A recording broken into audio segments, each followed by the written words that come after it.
నేను అరుణానందగిరి ఈరోజు పాతకాలపు స్టైల్లో మనం పుదీనా పచ్చడి వేసుకుందాం. ఇక్కడైతే నూనె వేసినాం, దీనిలో మెంతులు, జీలకర్ర, ధనియాలు, ఎండుమిర్చి ఫ్రై చేస్తున్నాం. ఇక పుదీనా కడిగి మంచిగా ఆరబెట్టుకున్నాం.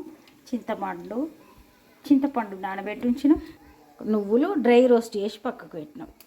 ఇక ఇవన్నీ చల్లారిన తర్వాత ఉప్పు వేసి 2-3 వెల్లుల్లిపాయలు వేసి మిక్సీలో పట్టుకోవడమే. రోటితోటి కూడా రుబ్బుకోవచ్చు.